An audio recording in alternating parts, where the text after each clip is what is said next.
terror strong, sending Jormungandr back where he belongs.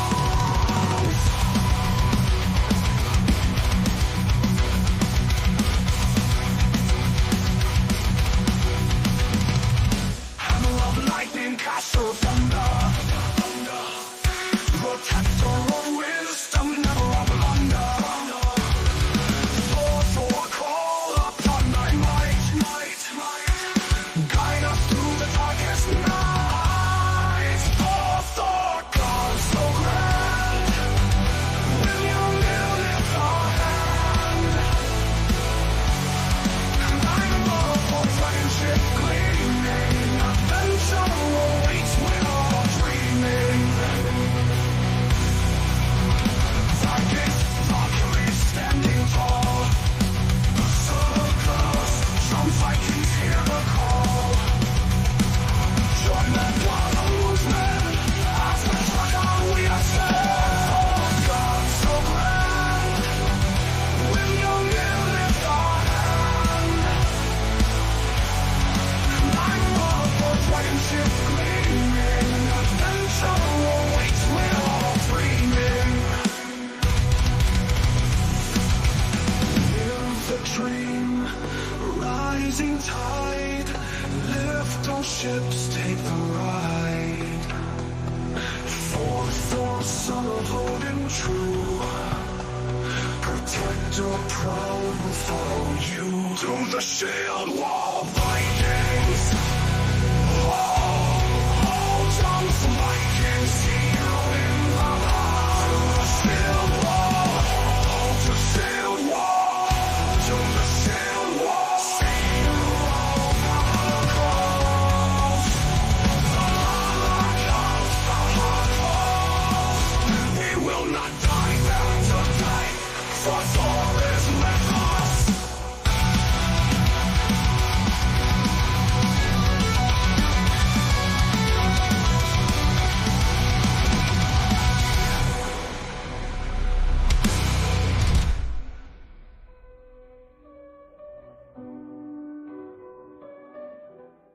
All right. Welcome to the Dragonship. I'm your host today, Paul Bauer. The Dragonship is the only panel show on the internet where a rising tide lifts all ships.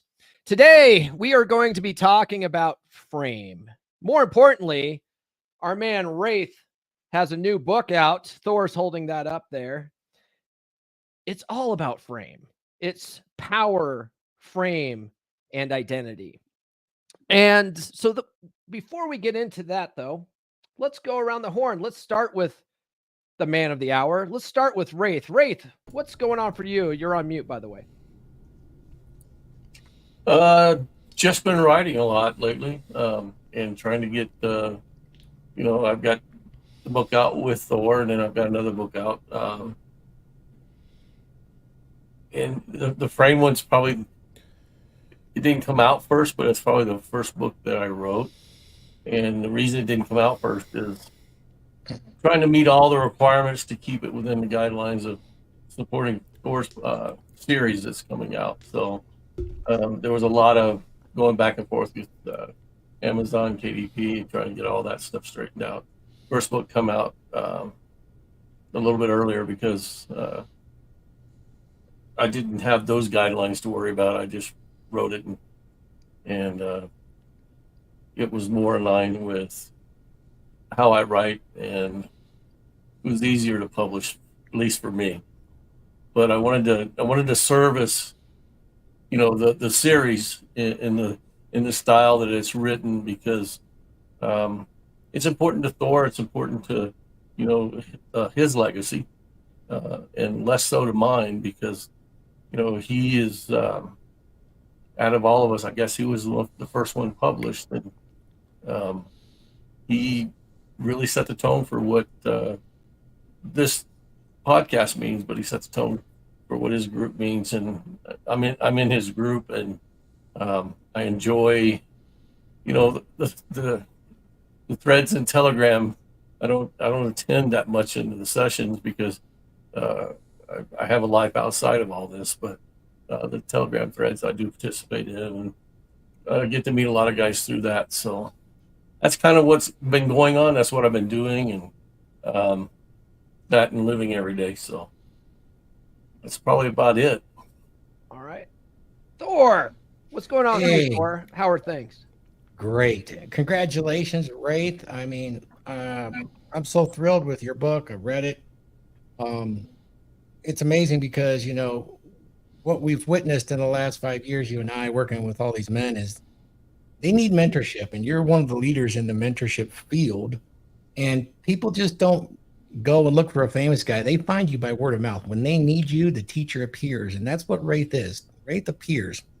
And his Socratic method of teaching is pretty amazing. And I would find you hard pressed to find a guy that's worked in his group that hasn't completely changed his mindset and outlook.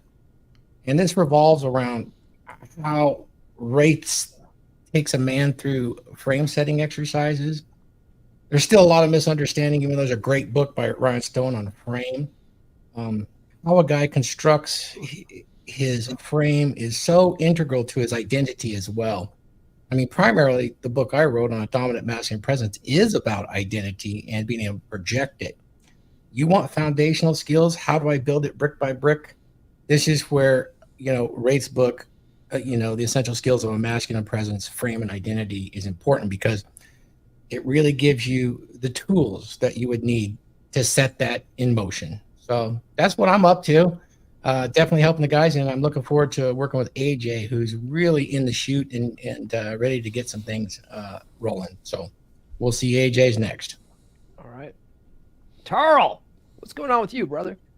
Been working on the book on my own, physicality. I've got the outline mostly done, at least the first draft. Obviously, got to go through and edit it.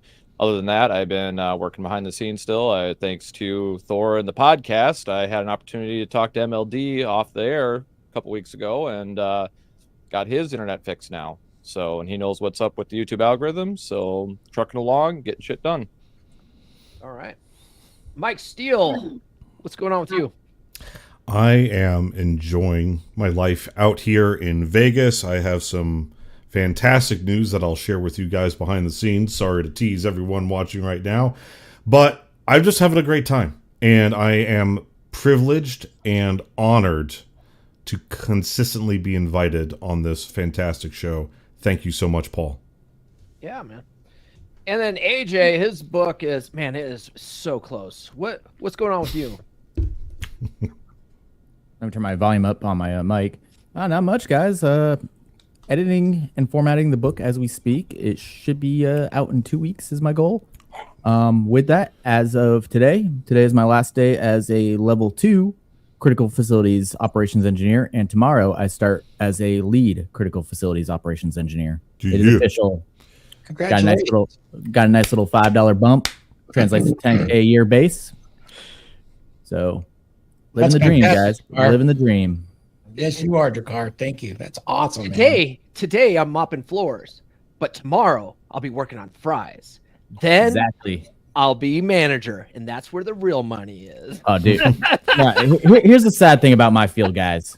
You actually don't want to be a supervisor because the leads who are still wage earners actually make more than the supervisors with our built-in OT. Yep. Fascinating. That was the same thing I did in a janitorial. It was I was the operations manager, and because I was on salary, I was making way less. I should have stayed on hourly. Oh yeah. Yeah, when you're a salary guy, they just abuse the shit out of you. yeah. So the goal is to negotiate a ridiculously high salary. Which is actually kind of funny because I'm losing one of the day shift supervisors actually quitting us, and he's going into the restaurant industry because he got a hell of a deal on picking up somebody else's restaurant that's out in the Levant area. They would have to offer ownership. Him, ownership. They'd have, my company would have to offer him 3 times the supervisor's salary to keep him. Yeah, So that's why he's like, entrepreneurship can do that for you. What I'm up to is so my book's been out for a little bit. I don't want to take a lot away from Thor's book or from Wraith's book today, but I am working on the audiobook. I finished up to chapter 7, so I have a few more chapters to go. I'm going to try to knock those out this weekend. I got Thor's files for the the foreword and the bonus chapter. Guys, you get a bonus chapter when you get these books. And so once I get those all mastered and edited, I'll get those up to ACX, and the first audiobook should be coming out pretty soon. So exciting. Oh, yeah. That's yeah, Wraith, wait till you start working on the audiobook. I'm trying to find someone to read it because you guys don't want to hear me talk for an hour. Jack Napier is available, I'm sure. I'll be happy to do it too. It's funny. I said the same thing to Paul in some side conversations we had. Yeah. We talked about getting Mike Steele to read it in like a Trump voice or one of the other voices. Optimus Prime for the entire Optimus Prime. There you go. Oh man. So let's we are talking about Frame today. We are essentially talking about Wraith's book. So Wraith, why don't you give us the Cliff's notes of your book and what inspired you to write it, and how does it differ from other books in the space on Frame?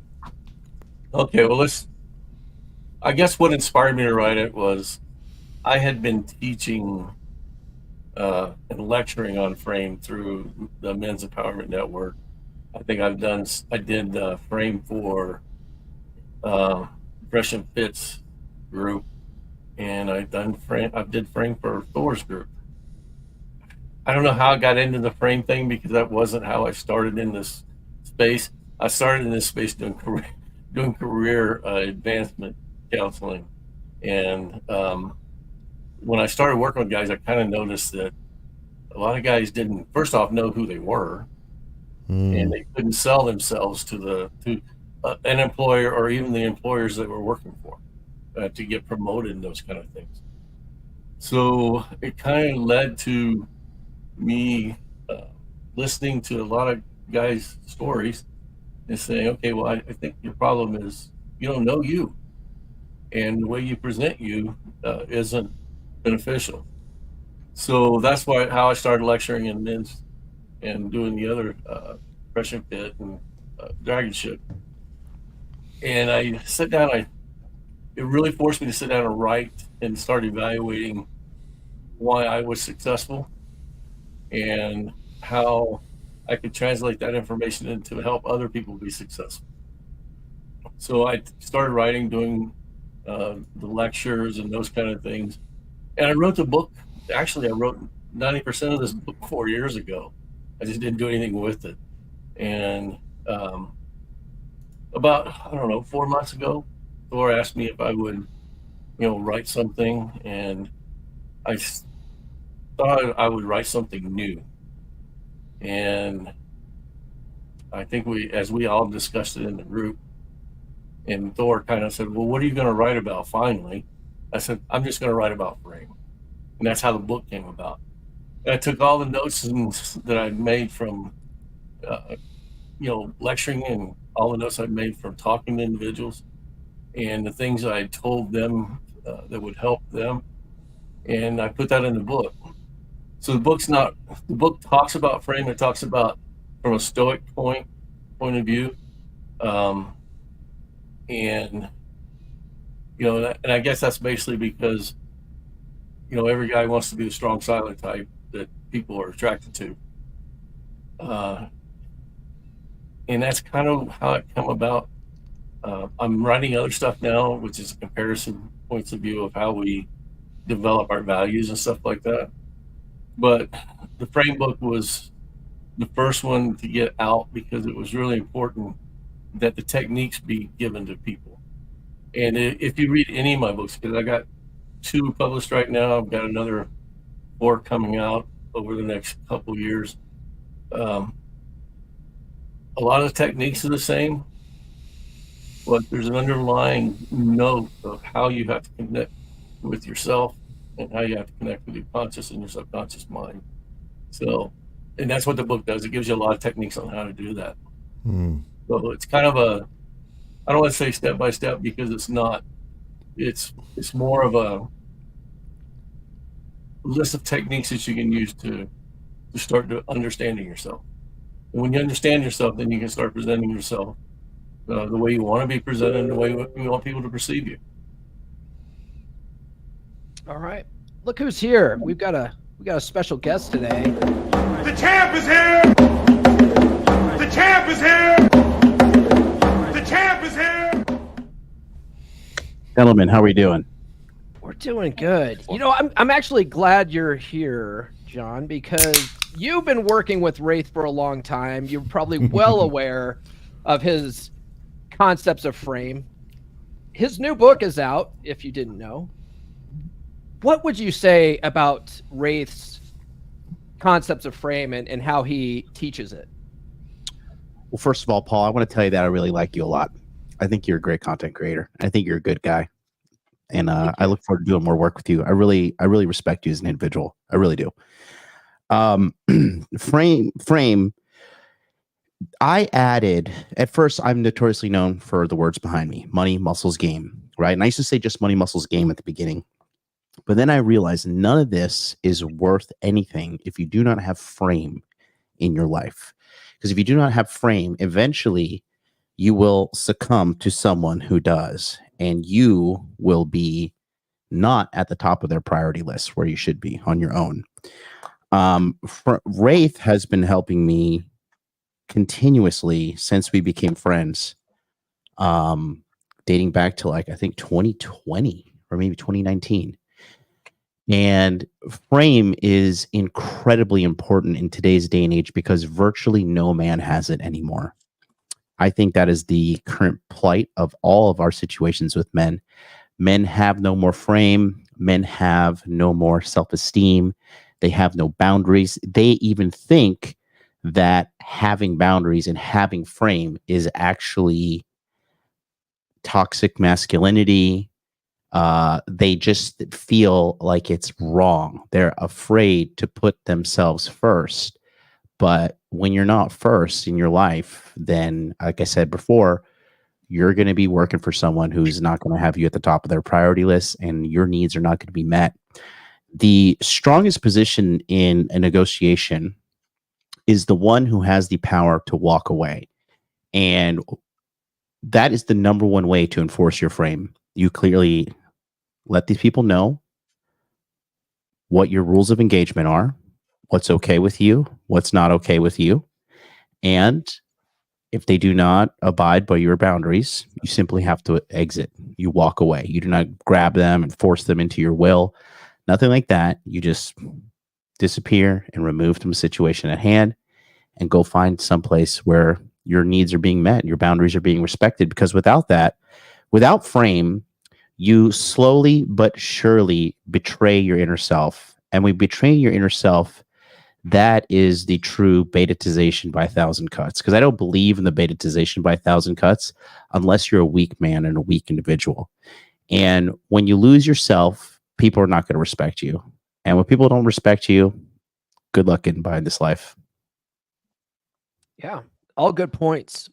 So what I did today to prepare for this is I took everything in Wraith's book and I broke it out into the top 20 concepts. We're just going to go through some of these concepts. We might not make it to all 20. In fact, with a panel this big, we probably won't, which is a good thing. But just to give you guys just a taste, it's like when you're a cocaine dealer, you got to give people some free samples. So what we're going to do, we're going to go over the first concept here, and I'll sort of open the floor to anybody who wants to jump on this. But the first concept is understanding frame, the foundational concept of frame as the mental and emotional structure through which an individual perceives and interacts with the world. Who wants to jump on that? That sounds more intelligent than the way I wrote it, but okay. All right. Well, I'm just going to pick people. I'm going to be like, the high school math teacher. Okay, Charlie, you're up. You're up. There you go. All right. So understanding frame, like was already kind of mentioned by Wraith and Thor is, and a lot of guys is identity. Who the fuck are you? What the fuck can you do? That's, a lot of guys, like when I first joined John's course and heard Wraith talking about the life plan, my mind was blown. I'm just like, oh shit, I've got dreams, but I don't got a plan. Holy shit. That was mentally a major breakthrough for me and really helping me understand my frame. Because as I mentioned previously today, The last job that I had, that real job, was I was an operations manager of a janitorial crew that was in charge of 2 schools. And I was running that show top tier. I saved the contract. The last 2 guys they stopped lying to save their fucking job. And I was the guy that came in, told the truth, what I could and couldn't do, because the woman that contracted us, first thing she said was, just don't lie to me. And I'm like, oh, thank fucking God, I can deal with this person. But the problem is that I had no frame with my boss, and I had more to lose, and I needed him more than he needed me, even though he admitted to me that without that contract, his company would go belly up because it was supporting other smaller contracts. That's beside the point. I didn't have frame, so I didn't negotiate. I only, for a full year, working like 18-hour shifts. You want to know how much I made? It's embarrassing, but I'm going to admit it. $17,000 for that year. And the first 3 months of that was on the route work, where I was actually making quite a bit of money because I was getting overtime pay. I was doing all the ductwork cleaning and whatnot, but it was a lot of in the dirt type work. So I'm just like, oh yeah, better office job, where I just do administration should be better, right? Nope. No frame, had no concept of what the job, didn't demand to actually see what the actual contract was. And I didn't get that full contract until a month after I'd already started that position. So complete shit show, because as MLD illustrated, I had no fucking frame with my boss. I had no self-worth, no self-esteem. I was just trying to get paid and was trying to do whatever was the quickest, easiest way to do that. No negotiation, just like, yeah, this guy will be nice to me if I'm nice to him. Nope. He got a lot of free money from me. So in terms of me understanding my own frame, getting an MLD's course at the start of 2020 and realizing, oh shit, I don't even got a plan, right? And so I'm not even going to say my plan is A grade right now, but as you can see, I've been able to make a lot more progress than I had previously. Last 5 years, I made more progress than the previous 10 easily. So yeah. Hope that makes sense. One thing you mentioned there is, not having a plan, and I think it's been mentioned too, a lot of guys just don't know what they want. No one actually sits down and thinks about what they want. Most people tiptoe through life hoping they make it safely to death. They just sort of show up and do what they're told, and they don't know why they're where they're at. It's because they've never sat down and figured out how do you want your life to be? I mean, you actually have control over that if you didn't know. Mike Steele, I'm going to ask you this one. This next one is classical Stoic perspective on frame. This is one of the things I actually really liked about Wraith's book compared to Ryan's book, which is why I think this is an excellent compliment. Right. If you guys already have Ryan's book, get this book too. It's really going to add to it. But Wraith really goes into Stoicism and how important that can be in developing a strong frame. But yeah, it's the role of Stoicism in shaping the concept of frame, emphasizing perception control and rationality in maintaining that strong frame. Have you ever studied any Stoicism or anything, Mike? Not the ones that people typically associate with Stoicism. Like if you bring up your TikTok or your Instagram feed, I'm sure you're going to get some like Marcus Aurelius, some AI generated marble statue with Morgan Freeman reading quotes in the background. We've all seen that. But when it comes to Stoicism, I'm not trying to make this the Wraith hour, but I got to admit, I think Wraith is one of the most stoic guys I know. Wraith doesn't even raise his voice for entertainment purposes like I do. Like, I'm a pretty stoic person, but then I'll go all over the place for funsies, But Wraith is just like, you do what you do your thing, and it is what it is. Like, he never raises his voice, not even for fun. And so I admire that about him. My introduction to frame and Stoicism was Wraith, because even though I know really great guys like Donovan and of course MLD, we when our convictions meet a foe, like say when MLD kind of goes off about the elites trying to screw our shit up and tear us all down, but we need to fight back, he raises his voice, and that's okay. That's because he's passionate and he gives a damn. But with Wraith, he's always calm, because it's not about fighting but maneuvering with Wraith. And so you kind of put me on the spot here. I'm still kind of thinking. Basically, what I'm taking a really long time to say is that Wraith is the kind of guy I'm not trying to copy him, but there are definitely qualities to him that I respect. And if I can adopt a little bit of that and learn some of that from him and be a calming presence, that's the thing. Wraith, kind of like Thor, is a calming presence. And if you catch yourself getting too loud and boisterous and gerbily or hamster-like around Wraith is just kind of look at you and just go, like, just with a look, he'll just go, what's your problem? Just by looking at you. And that gets you to reflect on yourself, because his frame and his stoicism is just so present. And so, yeah, I actually have my frame statement pulled up here. If there's a good part in the show, I'll actually read it here. But that's where I really learned about all of it, was from him, not from any of this AI generated stuff that people are pushing out nowadays. Fair enough. You know, if you do read Marcus Aurelius's meditations. Yeah, yes. it's relatively short, but it's profound. Like, it's really good. It's good. For 2,000 years old, yeah, it's good. Yeah. For any, however old, 5 years. Oh, yeah. The book, as opposed to, you know, bite-sized chunks on social media. Twitter, yeah. So normally I would stop now and play a commercial, but since we haven't brought this up and we are talking about Racebook, I do want to show this awesome picture that Thor took, because he has all 3 books now in this that are now available in the series. The original, A Dominant Masculine Presence, my book, and then of course Wraith's book that just came out, which is what we're talking about today. And of course, you've got to have, you know, Thor's throwing axe and his throwing knife there to make it a little more badass. And then of course Thor has them up here on his mantle, you know.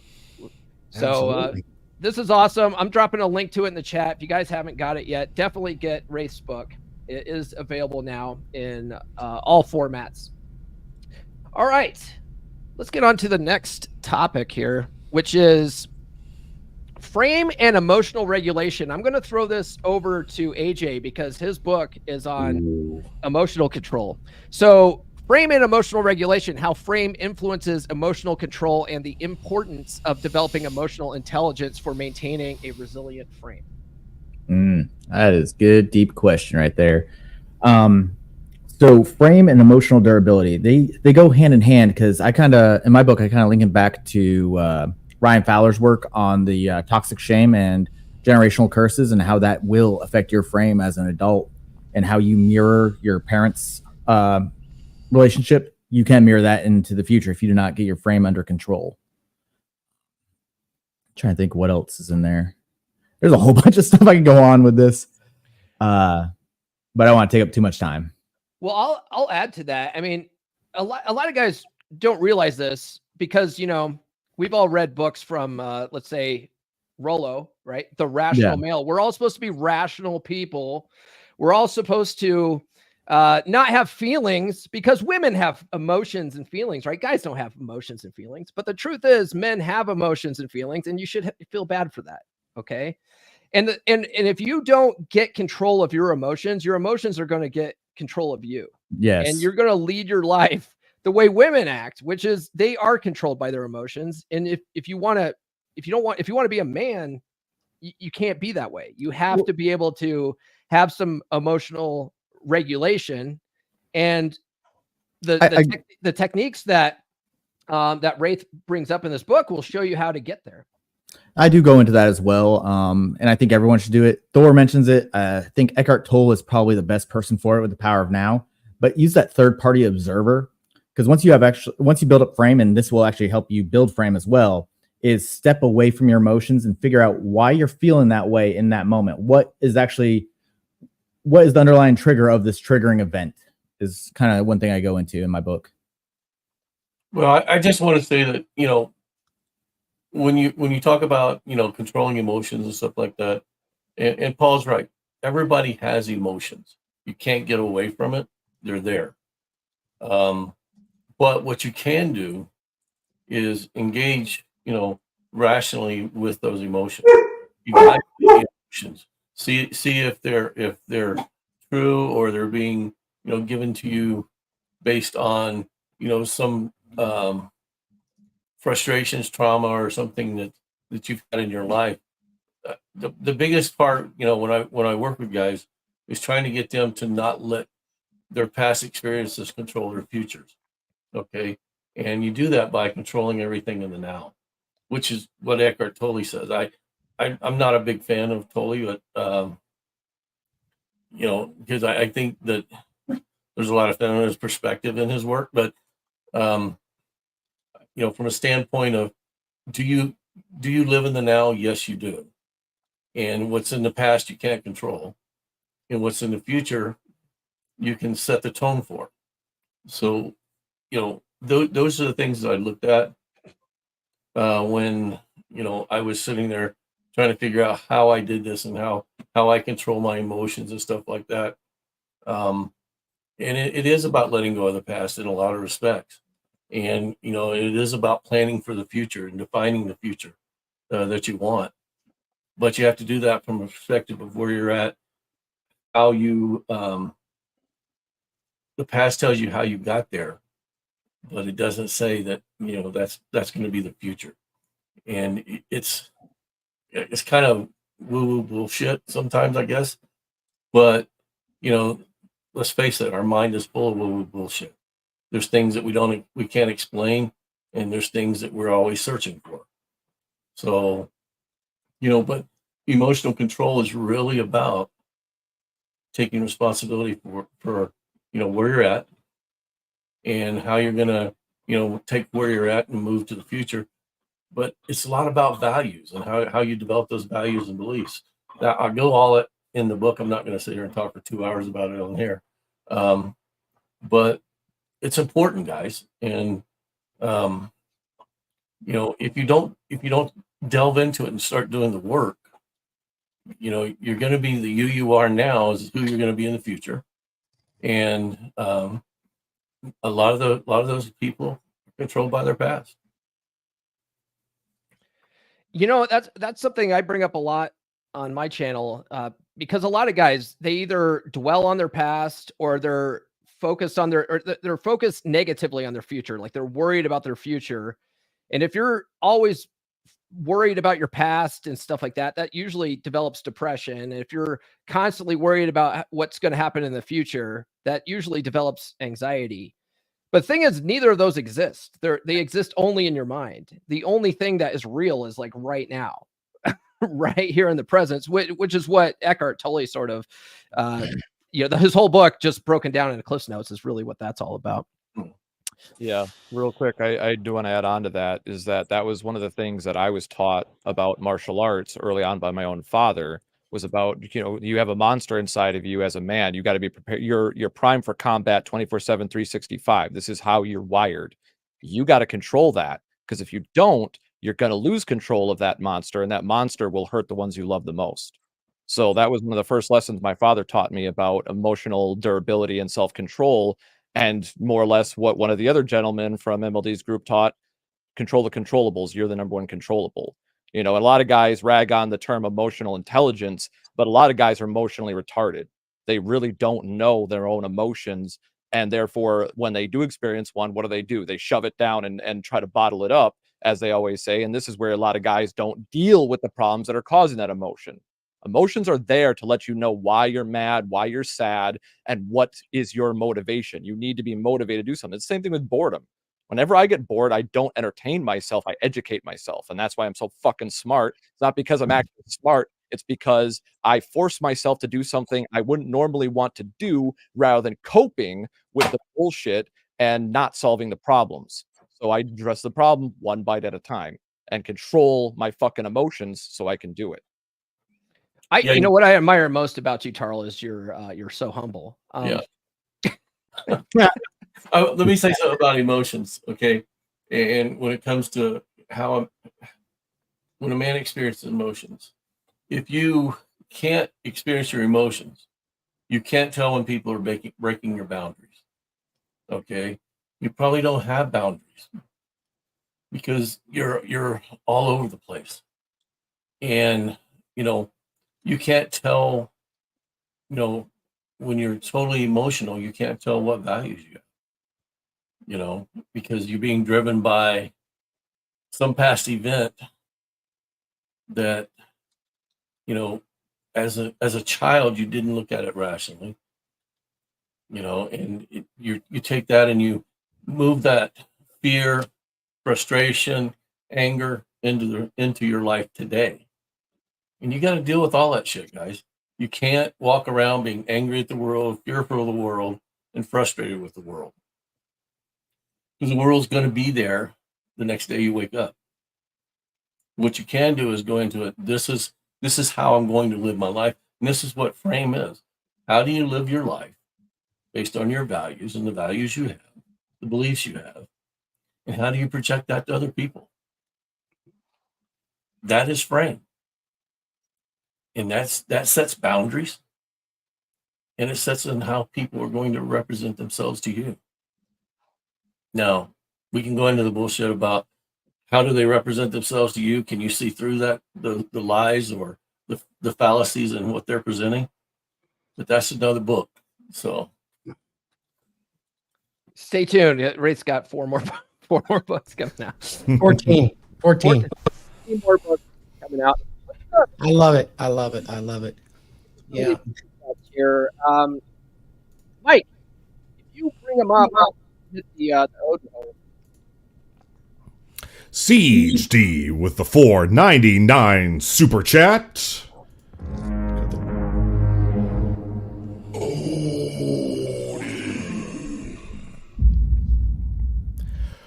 Thank you very much for the support, Siege D. Glad Wraith was able to join this episode to talk about his Frame book and its concepts.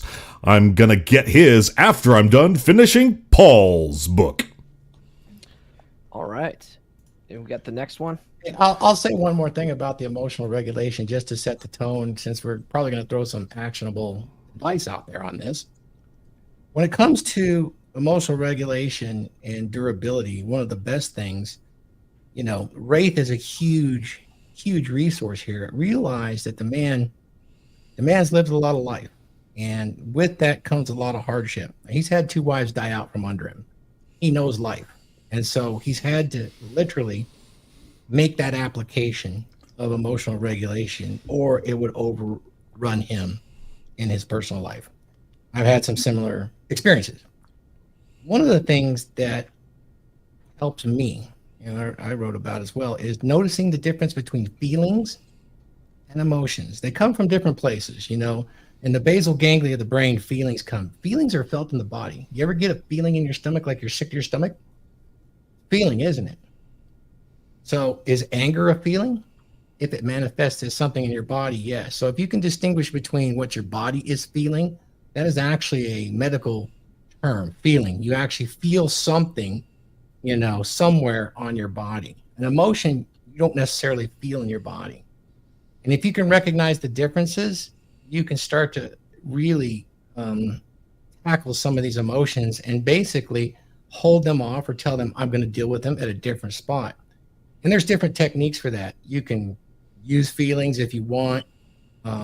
Physical actions help dull things.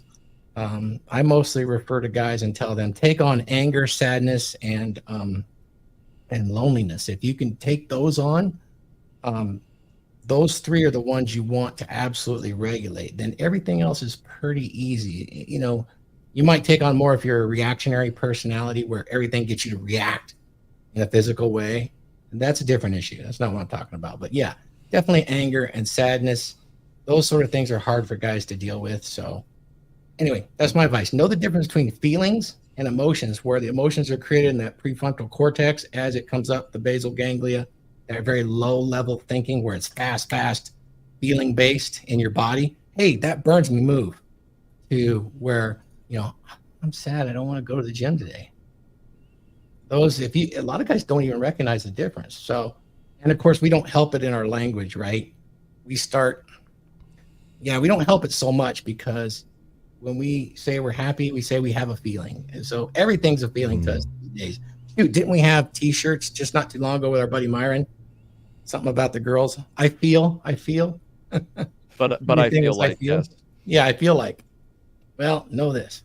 You're a dude and you said you feel like, well, welcome to being a modern woman. All right, and Siege D with the second $4.99 super chat.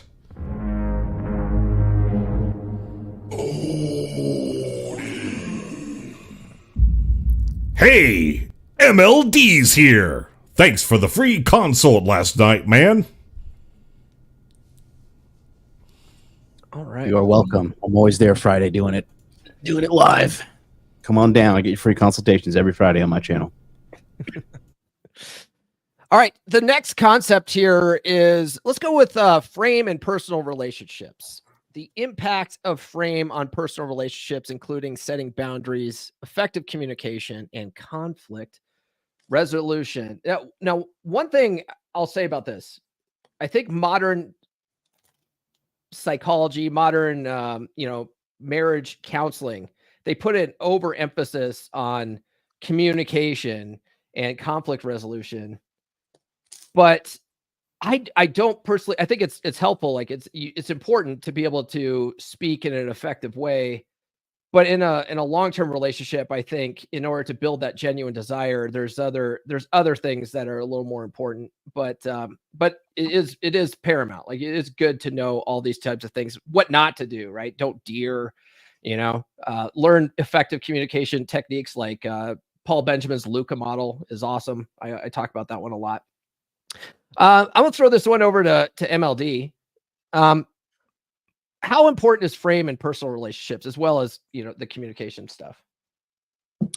Oh man, super important because I'll just speak from my personal experience. So I grew up poor, and I feel like Kamala Harris. I grew up in the middle class. I grew up poor and stuff, right? So when I came into money, I thought everybody just liked me for me. And then I started to realize that like people were coming to me for their own agendas. And that was pretty painful to deal with, because it's never fun to find out somebody likes you for anything but you. And so I started to realize that a lot of these people that were in my life were not really my friends. They didn't really have my best interest at heart. And it was Wraith that told me, he's like, at this stage in your life, you just need to be around people who love you and want the best for you. And I called him a cold-hearted bastard. I never forget that. I'm like, you're a cold-hearted man, but because I just didn't want to accept the reality that there are people out there who will just try to be around you for clout. I have a cousin who I haven't talked to in years, and I went to Miami this May. I was on Fresh and Fit, and this lunatic is running around telling everybody that we're great friends and how he's my cousin and we're so close and all this stuff. And I was just like, dude, I haven't talked to you in years, and I don't want to start talking to you now, like at all. Girl in my life, couple of girls in my life at the time, this is like 2021, 2022. That's when I started cleaning house. And former business partners, all these things. I thought these people were just like on Team Jonathan, on team, not even MLD, but Team Jonathan, me. And I realized part of frame is kicking people out of your life. And at the end of the day, if somebody is not fully on your side in a symbiotic relationship where you're both getting benefits from it, then that person is going to hold you down and weigh you down. And you got to be strong enough to tell people, hey, guess what? Like, you got to go. And, it is painful. It's painful, but you have to have frame in your relationships, because the guy who's friends with everybody is friends with nobody. The guy who everybody likes is a guy. If everybody likes a guy, I find it as a red flag, because I'm just thinking to myself, okay, so this guy is just willing to tolerate all sorts of treatment from all sorts of different kinds of people. Not something I want to deal with. And yeah, like I said, at my initial statement, you have to analyze these people in your life. You got to let them know your boundaries, And if they continually violate your boundaries, then they have to go. And that is the end of the conversation. They have to go. Otherwise, it's just going to, you're going to be walking around life with a giant anchor on your neck. And taking up that mental real estate in your mind of like even having to defend yourself to somebody, right? Or even to defend your thoughts when you don't even want to defend them, right? Because these people aren't on the same line as you. They're not in the same frame as you, right? And they're constantly pushing for you to believe what they want you to believe. It's exhausting. It's a waste of your time. It's a waste of your mental resource. And it's like a shoe. It's like a shoe you're walking around with a rock in it. Not ideal.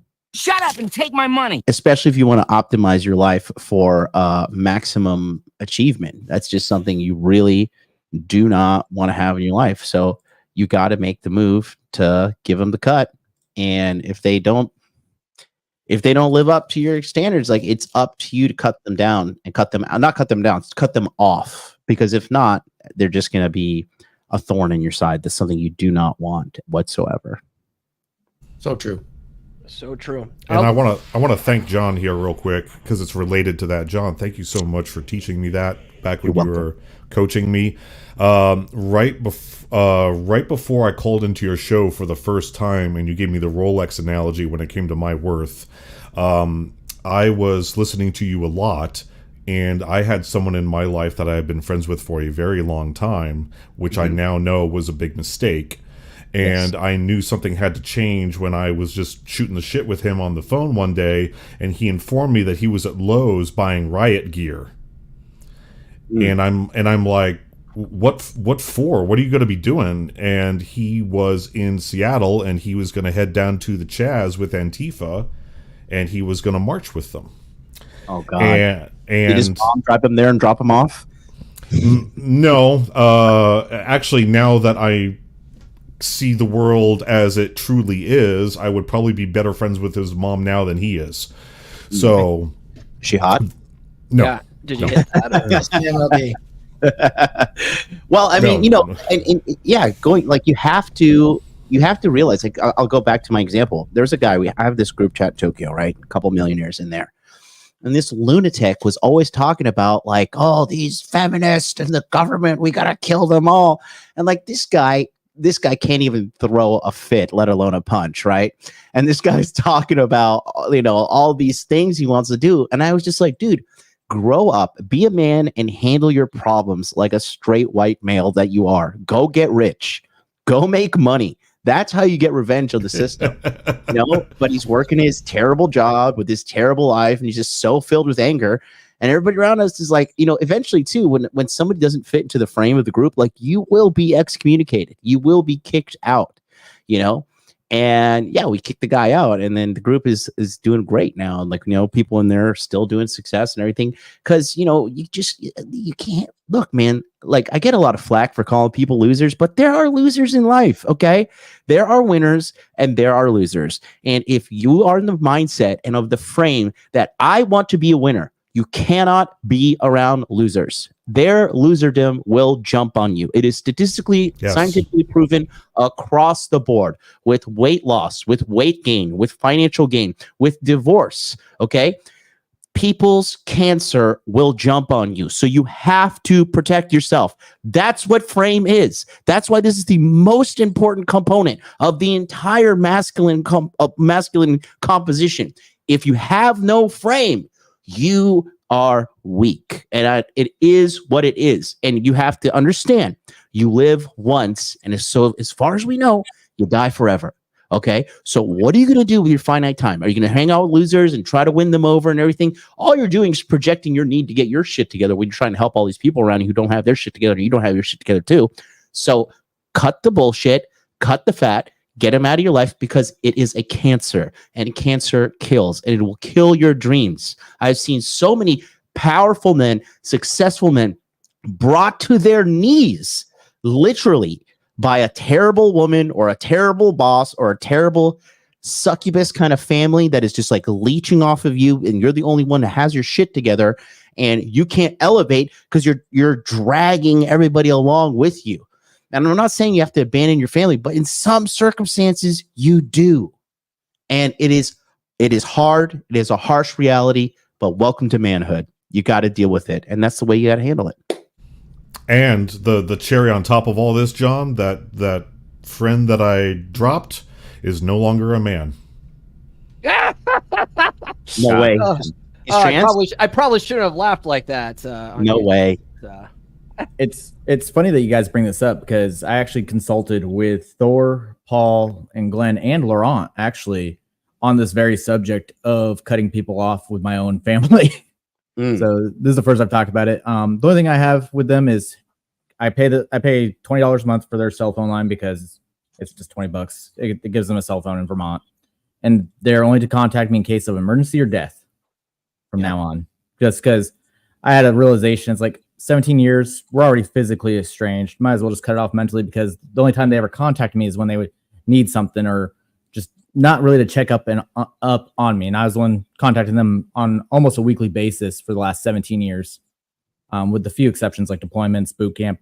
When I first got into the red pill space, following the content because I was trying to figure out things and I was still ashamed about what happened to me then. But yeah, it's liberating a little bit because neither of my sisters really like me. Like my younger sister doesn't talk to me unless it's like the holidays, and then my older sister's a drug addict, so I cut her off a long time ago. Yeah, I had to cut my sister off too because she's just like this ticking time bomb of drama. My younger brother's like the nicest person in her family, and even he said it to me. He's like, "You just have to tolerate Brittany. You just have to tolerate her." I'm like, "Damn! If the nicest person in the family is saying this," and that's a lot of my mentors too. Brandon Carter cut off his sister because she was just being disrespectful, and he thought to himself, "Why do I need to put up with this? Why? Like, what value are you bringing to my life other than dragging me down?" And even if somebody is bringing value to your life, but they're encroaching and violating your values, now who are you? You're a sellout. And betraying yourself is the number one thing that is a silent killer amongst men. When you know in your heart of hearts that somebody is trying you, somebody's insulting you, maybe they're stealing from you, they're doing something that's not on board with your plan, with your agenda, with the way you want to operate in life, and you silently take that, you are betraying yourself and you're not going to get where you want to get. And it's a harsh reality, but it is what it is. And I don't know if I'm wrong, but I think I'll defer to Wraith and Thor on this one. But if somebody is consistently causing trouble in my life or violating my boundaries or being disrespectful, I'm just like, look, man, I don't need to put up with this. There's just no reason for me to put up with this because why? Yep. Why? Yeah. Like I even went as far as foregoing my possible inheritance. Like I'll let my sisters fight over 50 acres of land in Vermont. I'd much rather not deal with the headache. I'd rather watch it kind of burn. In that case. Make your own fortune. Yeah, that's pretty much what I'm doing. Even if you look at it from the flip side, if somebody's acting in a way that's not beneficial to even them or to the relationship on the other side, you enabling that is bad as well. You're enabling bad behavior by not having those boundaries. Those boundaries are meant to correct people so that way they can do better. And if they can't do better with your help, then the only chance they have is to do better without your help. Because if they're literally eating it's like you see these the 600-pound life type shows and whatnot, and it's like these people can't even get out of bed. How are they fat? Somebody is feeding them. Mm-hmm. If they could do better, what did they say? If you knew better, you could do better, but you're not. Let me say something about cutting people off. Don't do it by ultimatums, guys. If they consistently attack your boundaries, giving an ultimatum is not going to change that. So you're better off just saying, after 2 to 3 times that they've violated your boundaries, just say, "Look, we're done." It's a stronger stance, and it doesn't allow them the opportunity to promise change and increase your expectations for change and cause you even more pain, heartache, or drama in the future. It's ultimatums. Living your life by ultimatums is a coward's way. Well, it's a I declaration I of got, I power. got something to too. comment on because race experience and my experience as well. Guys, it changes in your lifetime. I'll tell you from your 20s to 30s, it does. It's important that you do what all of you said about, isolating losers and people that are essentially energy vampires is what they are. If you don't know what those are, it'd be good to understand that are draining vital energy from you.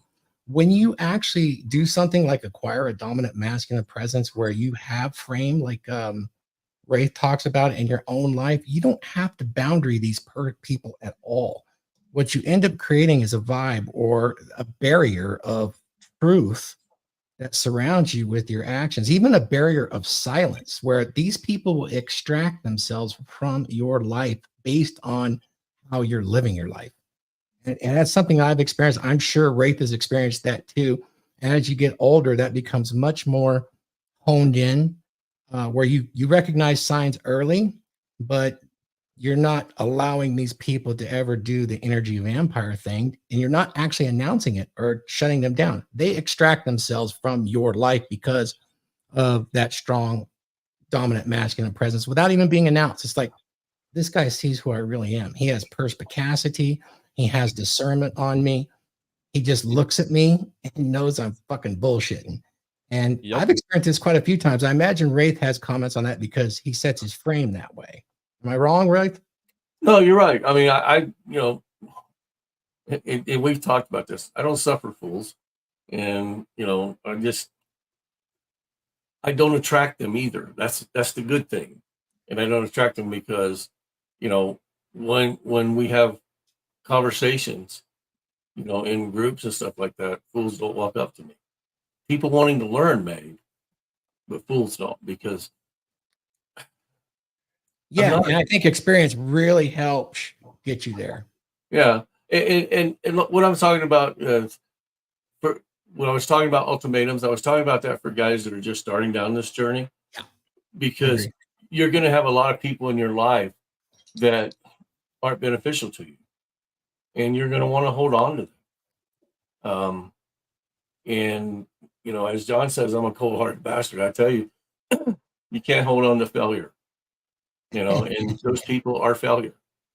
Yeah, isn't it? It's a sad reality too. Like, there's some people that I coach that, I have a big heart and I really want everybody to win, but it does break my heart when I see a guy that just like, this guy's fucked. This guy's like, this is who this guy is.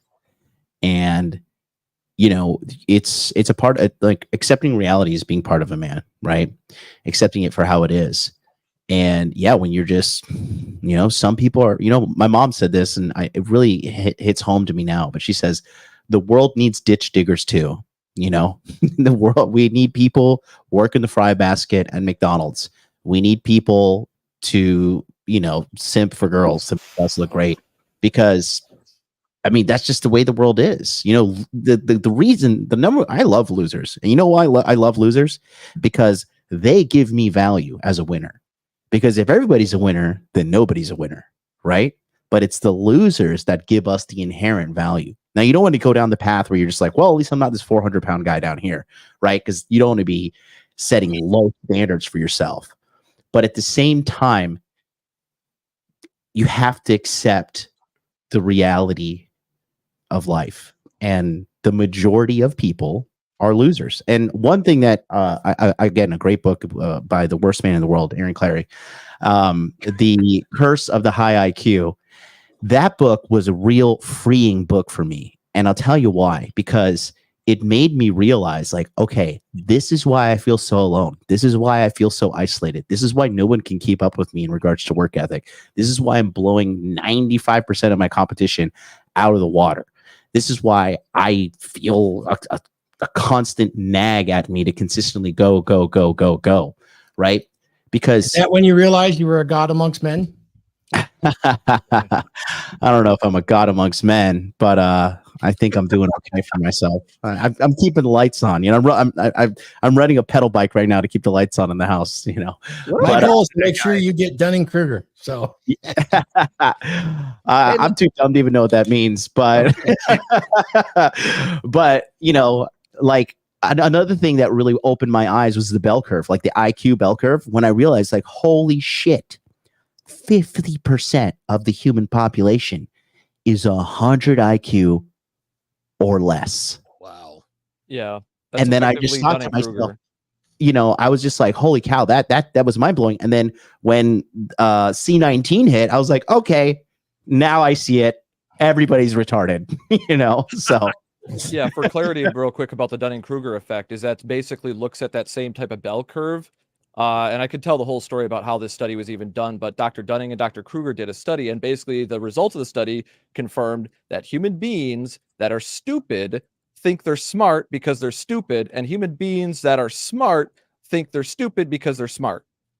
Yeah, but the part of the study I really loved is that it actually correlated out in motivation. It actually motivated those people to do more, even though it was irritating as shit and they didn't know anything. It really motivated them. It was wild. So what does that mean when you want me to Dunning-Kruger? You want me to, what does that mean? Just get incredible confidence, and I'm just teasing, man. Well, part of Dunning-Kruger, the Dunning-Kruger effect too, is that you have overwhelming confidence in something, but you don't have the skills in it. So you jump off the deep end and say, "Fuck it, I'm going to do it," and then you find yourself at the bottom going, "Oh fuck, I don't know anything." Sink or swim. There's right, but then you do figure it out, and you actually become a smart person. So it's not a bad thing. Donovan Sharp has joined us. What's going on, Donovan? One of my favorite humans today. Holy smokes, man.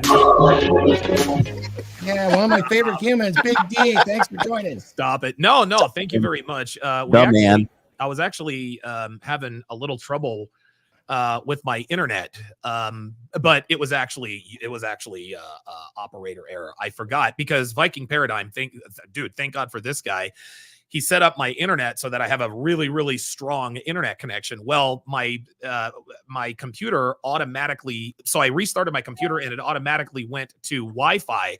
And I was wondering, I was like, why can't I get into here? Like, I was struggling it for like, I don't know, maybe a half an hour or so. And then finally I was like, oh, it's because my Wi-Fi is on.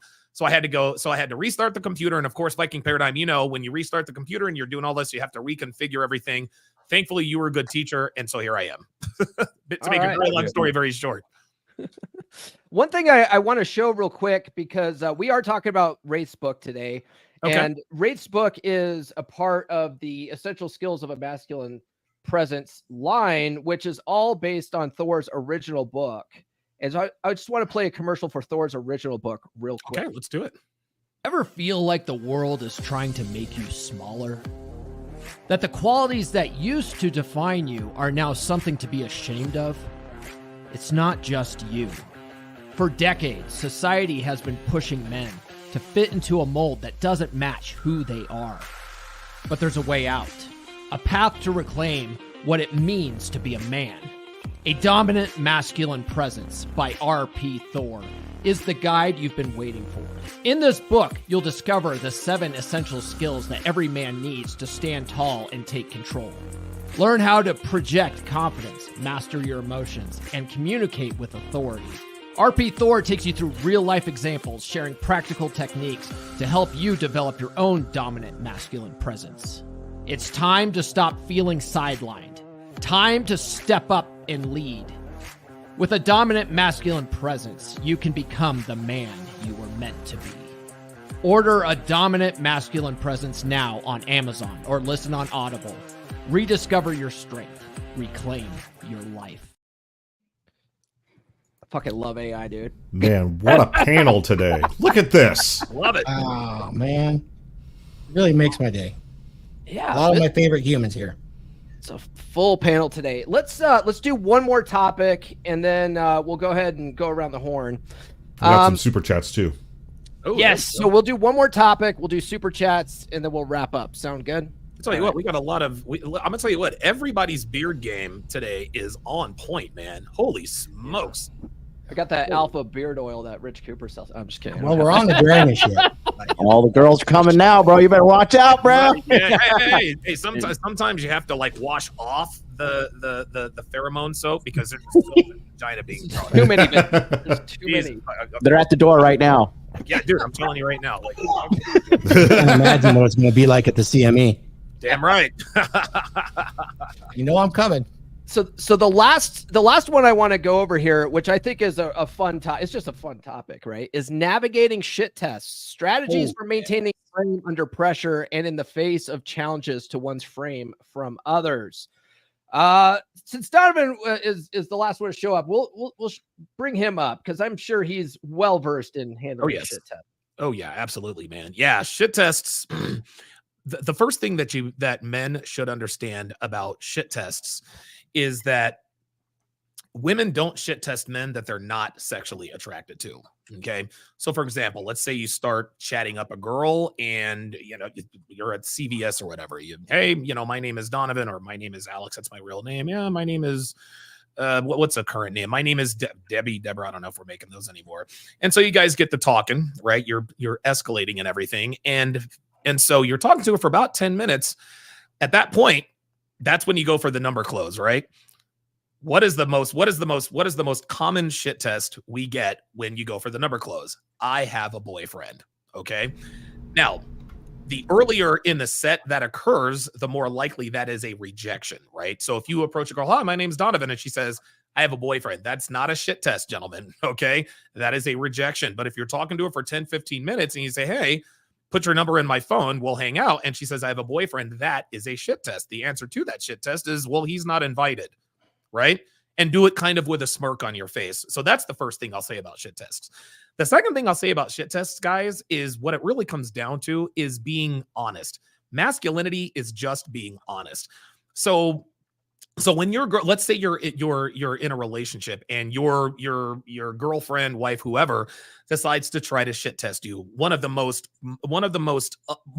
common shit tests that women like to deploy, and they don't know that it's a shit test, is here. Hold my purse. No. You are absolutely not going to hold her purse, because it starts with hold my purse, and then all of a sudden it's hold my phone, and then the next thing you know, you're basically like a trained monkey.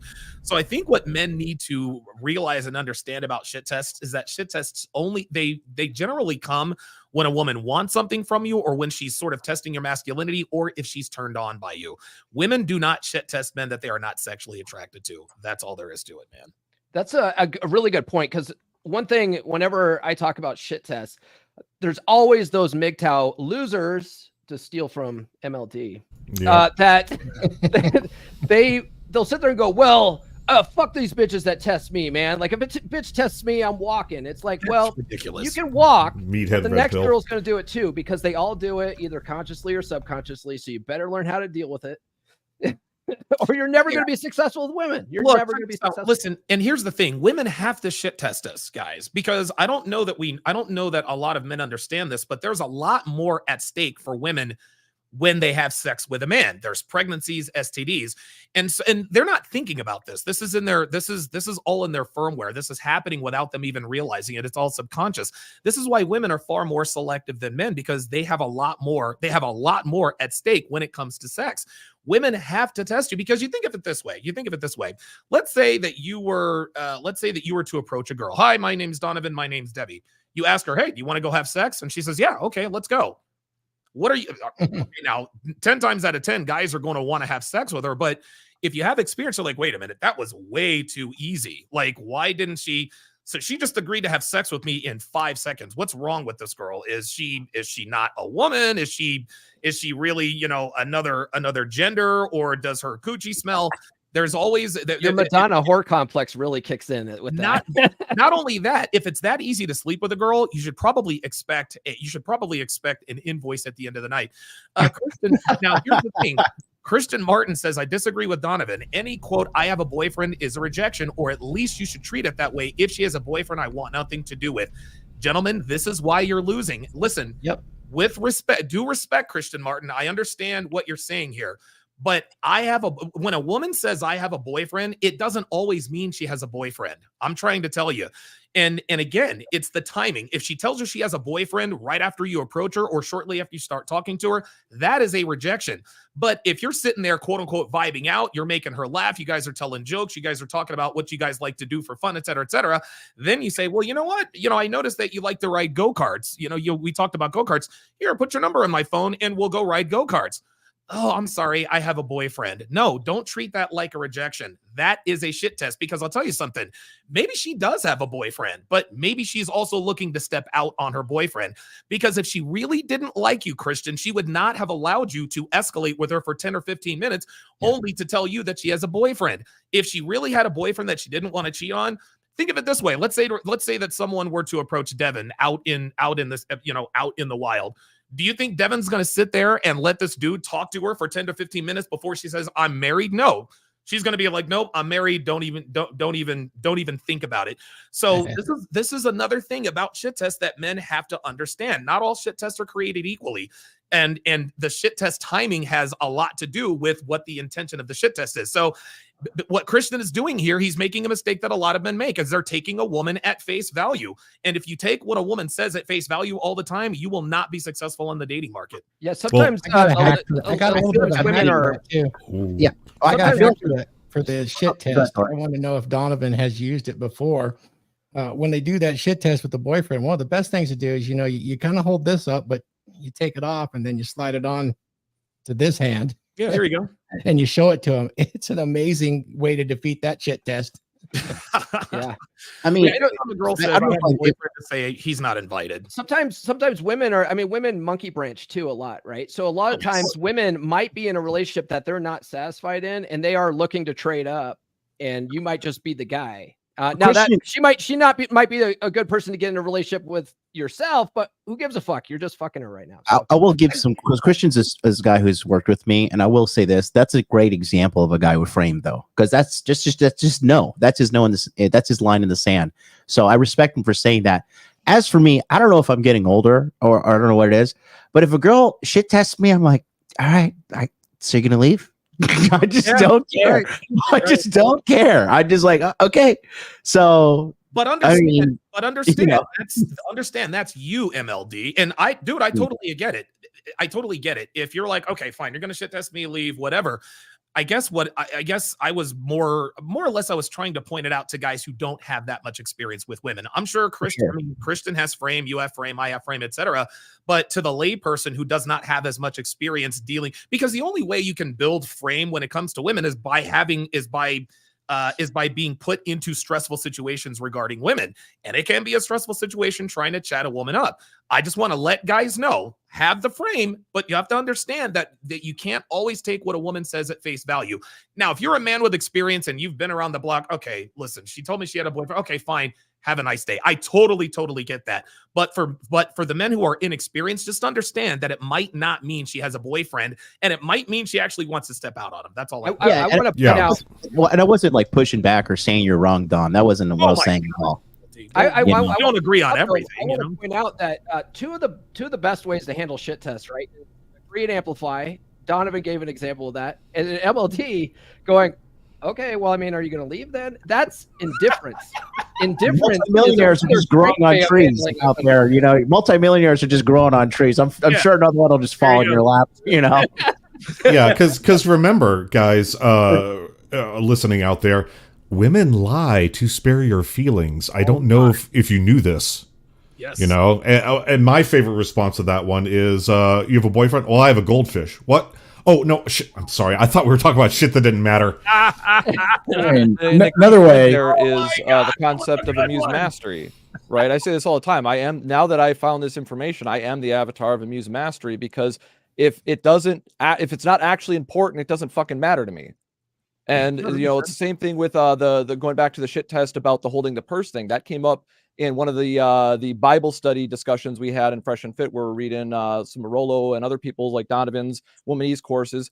And it came up one night where one of the guys thought that, and I'm not going to name and shame, but one of the guys thought, it's no big deal. If my girl just needs me to hold her purse, it's not a big problem. And I've tried to point out to him, the thing is that your woman knows how that could make you look in public. Right. So if she's offering you, going like, hey, can you hold my purse for me out in public, she's already demonstrated that she doesn't fully respect you. And if you give in to that, you're failing a shit test, because she's seeing, is this guy going to actually hold my purse? And I even gave him a gem on how to deal with that.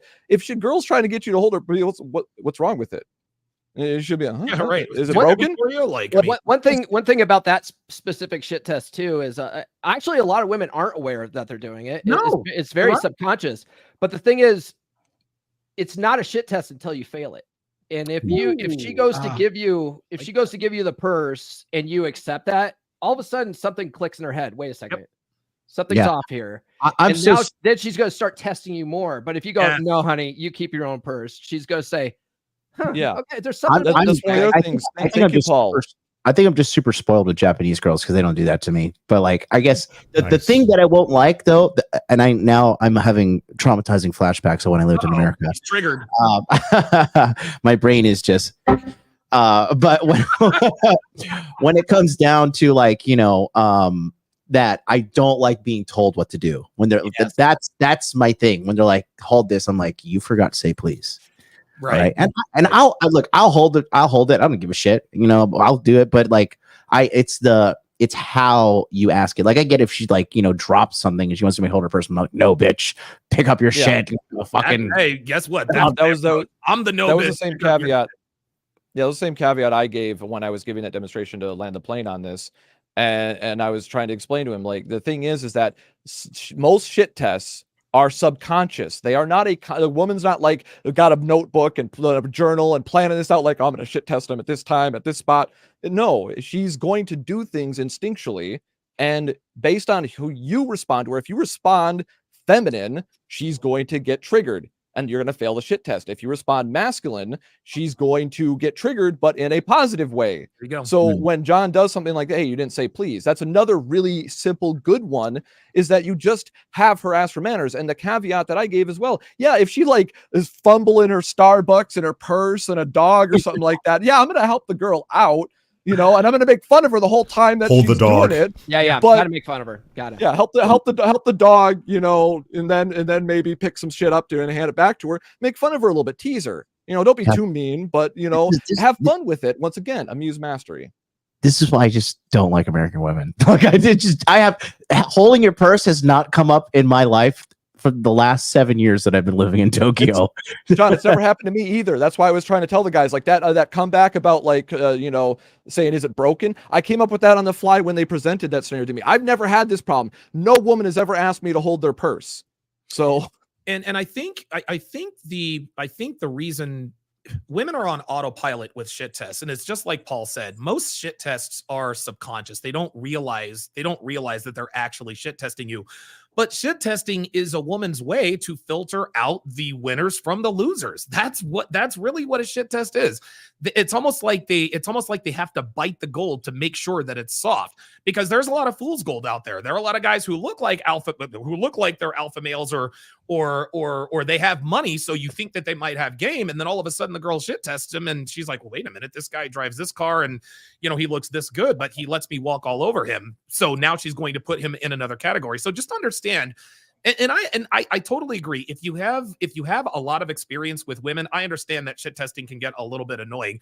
Just understand that shit testing is it's a woman's way of sort of filtering out the guy she wants to have sex with and the guy she doesn't. That's not right. That's not wrong. That's just how they are. Don, I want to ask you a question about that then. So I'm not experiencing a lot of that. This is not me gloating or whatever, but I'm pretty much I'm pretty good with women to a degree.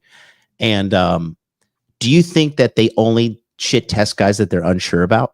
Like the more unsure she is, the more she shit tests you? Yeah, that's another reason. Yeah. The more unsure, and again, the base. Okay, so she's unsure, but she knows she's attracted to you, right? Like I said, girls don't shit test men that they're not sexually attracted to. If they're shit testing a man that they're not sexually attracted to, that's just called being disrespectful, because she doesn't care what the response is, right? So that filtering system comes in. She's like, okay, I'm attracted to this guy, but I don't know, is this guy a player?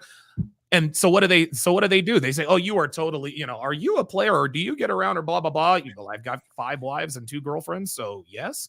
Or if they spot you with another girl, there was one girl I picked up. I actually had one of the girls I was fucking. I didn't know she saw her.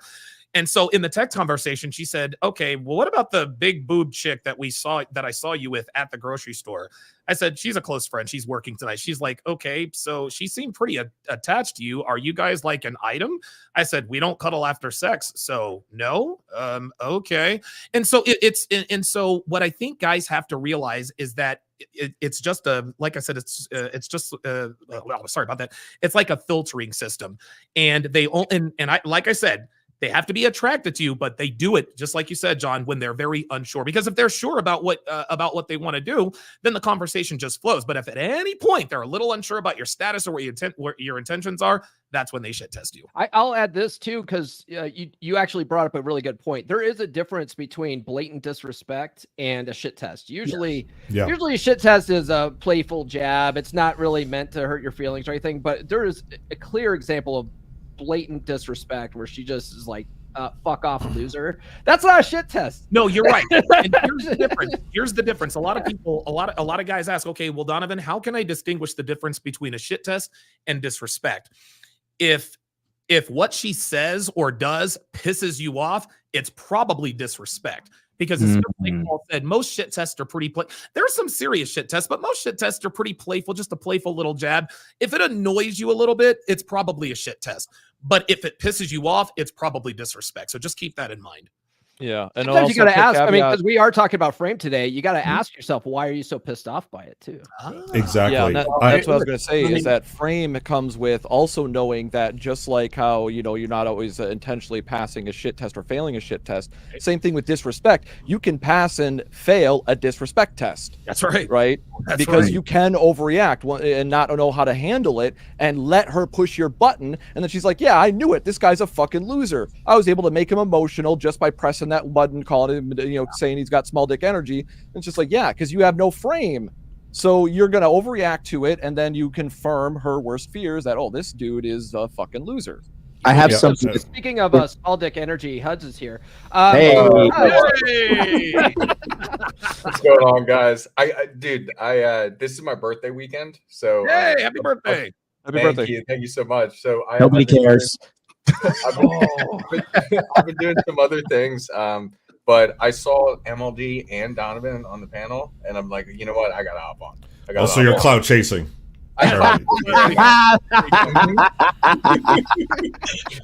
Well, if you who wants to get triggered on the panel, because I have the perfect example. Let's do it. All right. Okay. I'm going to screen share something, and I'm going to show you an example of a man who has completely lost frame to his woman, and now she is publicly humiliating this guy. So I was on already triggered. Yeah, get ready. All right. So take a look at this. Paul, if you want to add that.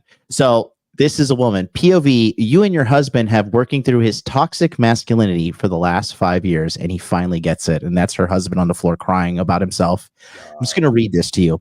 As many of you know, this has been a long and difficult battle for my husband and me. Through the years, and this is the red flag, we have broken up, separated, but also chose to come back together to learn and grow. At this point in our relationship, we are doing the best we've ever done. I'm so thankful for how far we've come, and know we still have a far way to go. AKA, he still needs to bend the knee further. As we are all changing and evolving, however,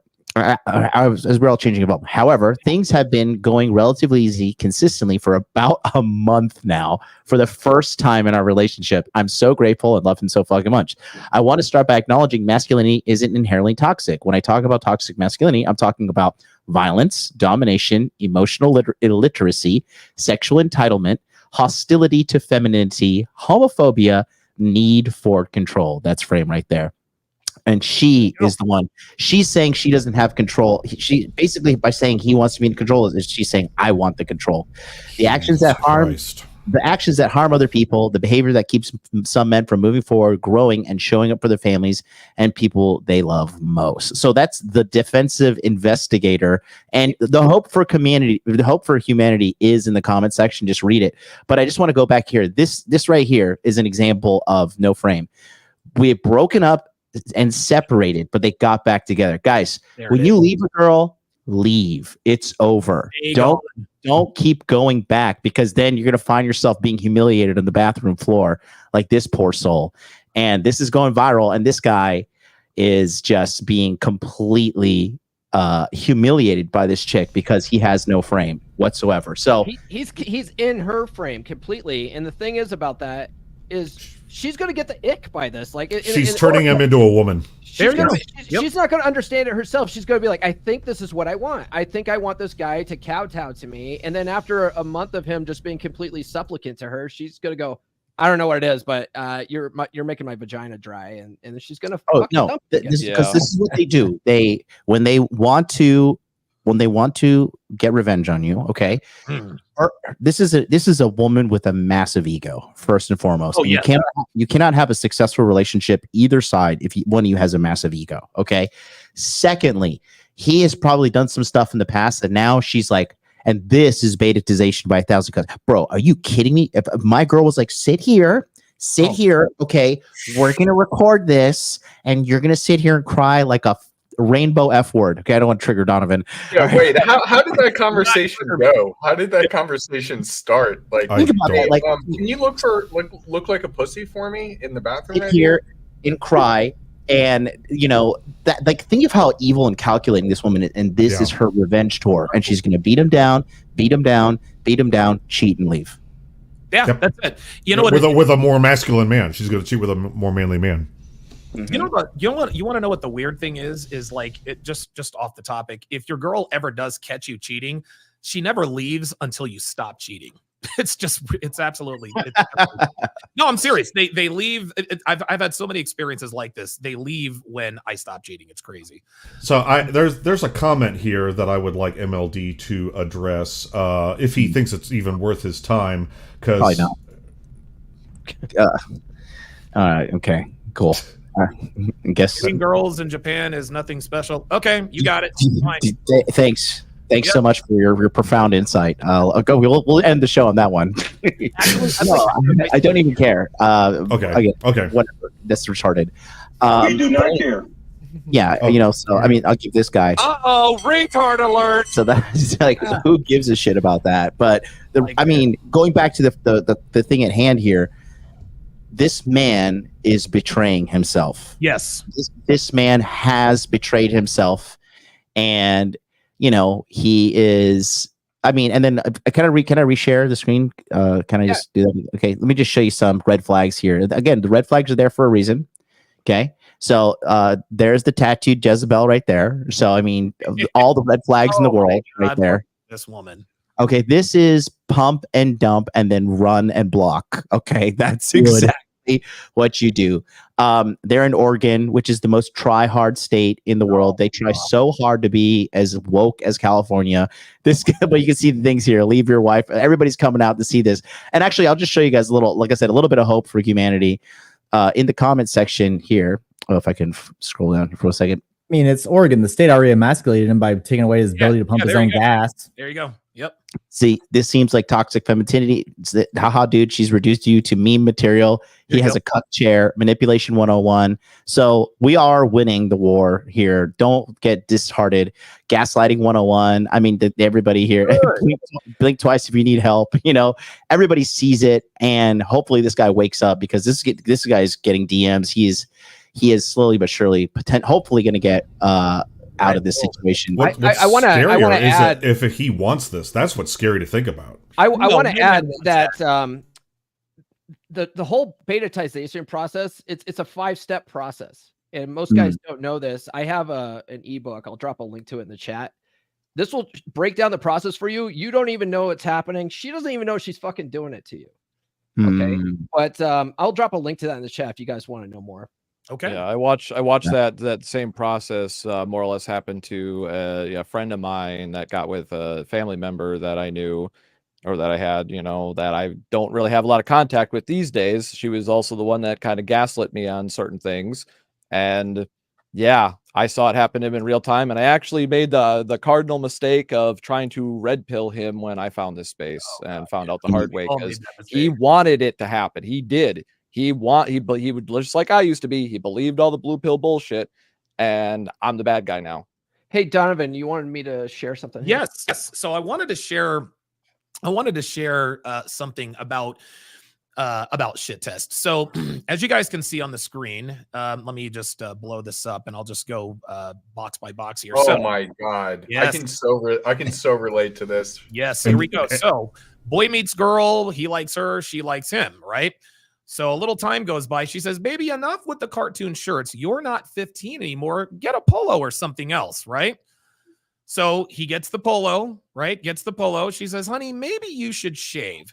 And since you're doing that, get a haircut too. Then finally, Bob, I left because you're not the same person anymore. You've changed. Love, Sarah. So this, dude, this is a shit test as old as time itself. When a woman tries to change you, listen. When and this is what, and I'll stop sharing. And I really want to. Oops, I really want to make. No, that's okay. That was me. No, that's okay. I really want to make this point because this is something that doesn't get talked about enough. When a man attempts to change a woman, he will build her into something that he can respect, love, and admire. But when a woman attempts to change a man, she will build him into something that she abhors. This is why we have to protect women from themselves. When a man changes a woman, she becomes a better woman. But when a woman attempts to change a man, he becomes a worse man. And the excuse is always, sorry, you're not the same man I used to be. So the very first time your girl tries to change you or change your style or change your fashion, your response needs to be fuck no. Straight up. Yeah. Can I cap on that real quick? That's why Ray's book is so important. Rock solid frame. It's on identity. I mean, ultimately, that's what these books are on. You will always craft and shine that identity for that very purpose that Donovan just said, so that she's not crafting your identity for you. No, and here, sorry, there's another thing you guys can do. I do this often with the girls, right? It's a subtle way to show them that you're the boss, right? So I'll go out. Well, we're about to go out. We're at the front of the house, right? And my sunglasses are all there. And I'll grab 2 pair of sunglasses and I'll be like, hey, do you want to wear this one or this one? She's like, I think you should wear this one. I'm like, good, I'm going to wear these, right? and then the next time we go up and I ask her the same thing. She's like, which one? I ask her, do you want me to wear this one or this one? And she wants me to wear this one. So she's like, wear this one. You're like, I'm not going to wear sunglasses today. Let's go. Fuck with her. Oh, I love it. And here's what's interesting, something to realize. Donovan, that webcomic you shared, do you know how old that is? Very old, because I've seen it forever. It's over 20 years old, because I first saw that on, it was either 4chan or Reddit back when I was in high school. And it was posted in a nerd forum, and it was talking to nerds about, hey, if you manage to get a girl, which is hard because you're a nerd, but if you manage to get one, don't let her change you because then she'll dump you. And this was in the early 2000s. This is not new stuff. Yeah, but even Vince talks about it. And I want to show you this guy. I'm going to show you one more picture from this guy's Instagram. Okay, take a look. This is 2016. This was Homeboy. That's the same guy on his knees begging for. Look at back when he had the toxic masculinity that worked. That is such bullshit. This guy has really gone downhill. And like oh my god, he was playing baseball. He was doing all these cool things. He's probably, can you come with me to my feminist theory class and still play baseball lessons? He's like, oh, okay, I guess so. But no frame, nothing. It's game over. The personification of pussy whipped. Mm-hmm. Let me say something about shit test. What I wrote in a book is that shit test, unfortunately these days, isn't only given to you by women. Men give them too. Ooh. Because of how so many men have adopted feminine thought. They give just as many shit tests. And they're trying to qualify you or disqualify you for other friends. They're trying to qualify you or disqualify you for maybe the girl that you're trying to date. She has a male best friend, and the first time you meet them, they're going to give you shit tests. They're going to try to disqualify you in front of her. So just keep that in mind. Wow. So true. They're all out there, and it's a communications tool that are basically both sexes are using now. And when a man shit tests you, that's disrespect. It is disrespect, but I qualified it as a shit test because of the reason they're doing it. They're doing it. Most men aren't trying to disrespect you if they have a feminine view of life. Right. They're acting like women. Wow. Well, sometimes Now you guys, say that, too, Ray. guys in groups will bust each other's balls a little bit. It's Right. a little Of course. bit different. But the way you handle it is very similar. Yeah. Right. But a Ray, good now, point, Ray. now that you mentioned that, I'm thinking back to my my naval service and getting like checkouts, like knowledge checkouts from fellow nukes that were already qualified. Like they would play that shit test game to to see if you're worthy or not to be in the clique. Oh, that makes sense. Yeah. That was something I learned in the military too, though. It's like guys who are busting your balls a little bit, they like you. They like you. Yes. Yeah. Guys who don't bust your balls, they're very cordial with you, and Yes. they don't talk to you a lot, and they're Yeah. There's that aspect of it too, but I'm like referring to nukes were a little weird on the boats. Well, they're we're weird. in general, Yeah. but like it was just like John, you're either in the in group or the not in group with the nukes. Yeah. And they would use the feminine style shit test to, like, when you're trying to get knowledge checkouts, they'd ask you something absurd that you didn't really need to know for it to shit test you. Yeah, and just like the whole thing is just realize that it's a qualifier or disqualifier. Okay. And you're either going to pass it or you're not going to pass it. Now, should you take it from another man? No. No, definitely not. And- Here's what men should definitely not be doing. What's with the geisha stuff going on, MLD? What's going on? What's going on with all Well, that? hot there in Japan. Yeah, I'm just so hot. I gotta keep my temperature down here. I'm not even wearing pants. I do I'm in want my to underwear. I want to talk some shit to MLD. MLD, I got some shit to talk. I don't know whether to say fuck you or bless you for dragging me into this hobby. Probably a little bit of both, right? Yeah. I mean, This This ain't You for know, everybody. That's for it's a heavy burden to bear, man, because like, you know, God, it's fucking, but people need help, man. People need help. Like when people are like, oh, we can't water down the manosphere. You know, we gotta fucking sell pheromone soap. No, we need as many fucking goddamn soldiers out there as possible. We are vastly outnumbered. Look at Amazon. Type in how many men's self-help books there are, and then look at how many like blatant, like, here's how to manipulate a man into marrying you books. Thank you. And they all are just filled with yes, girl, 5-star reviews. Because listen, as Donovan always says, the number one thing to keep single women single is other single women. Yep. Single You women, know? single women, single. We need as many soldiers on the ground as possible. I don't care if your live stream is as shitty as Katibi's and gets like 5 people, or if you're getting thousands of people like Donovan Sharp, right? We need as many people helping because we're vastly outnumbered. But I will say, listen, man, at the end of the day, guys, we are changing the culture. We are. The pendulum is swinging backwards. There is no ands, ifs, or bets about it. It is now a trend on TikTok for women to get back in the kitchen. If that's not a fucking W, I don't know what is. And I'll take that one to the fucking bank and cash it in, baby. Hallelujah. Yes, sir. Let's Yeah. get some of these super chats here real quick. Mike, if you want to bring them up and read them, I'll hit the horn. Actually, I think John should read this one because I saw the notification. This came through on John's channel. Okay.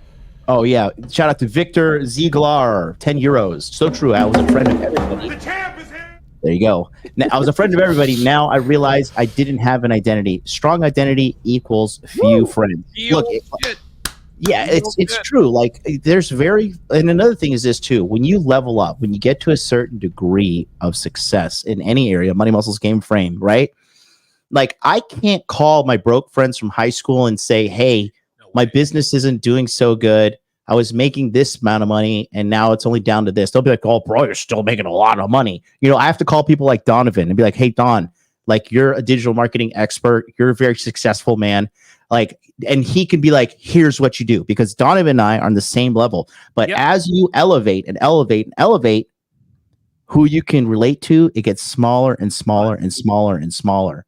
So, you know, Only at the it's top. like when you're friends with everybody, like I said, man, I'm protective of myself, bro. Like I have a dog. I don't need friends. Like friends are great, but I love my dog. And, you know, I got good friends, you know, that I could pick up the phone call and you know, get what I need. So I don't want to be friends with everybody. And for me too, I'll tell you this, and maybe this is just me, but like talking to normies is exhausting. I'm like, bro, I do not care.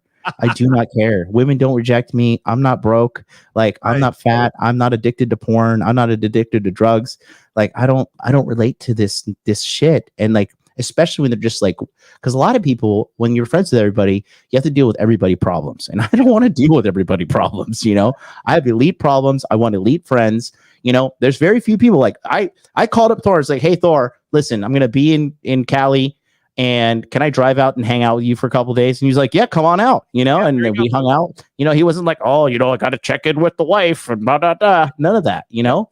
So it's a good thing to have a small elite group of friends, because like, you know, and that's how I'm like, even though I'm launching this new show and a lot of people are coming through my house, I'm just straight up in the no new friends category. Like, you know, we can work together, we can do business together, but no, I don't want to hang out with you. No, I don't want to have lunch with you. Like, I want to lay on my couch and watch Netflix. So we're talking about Frame today, and you mentioned Thor not have to ask Missy if you can come over. If you have to ask your wife anything, you're not operating in your frame. You're operating in your wife's frame. 100%. Well, I think it's okay to still ask sometimes, just out of respect. I'm just not going to listen if she says no.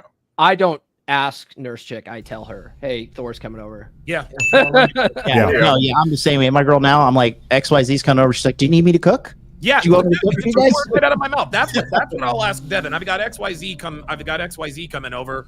What kind of appetizers can you whip up? And here's the thing, girls love it when a man does what the fuck he wants to do, even if it pisses them off.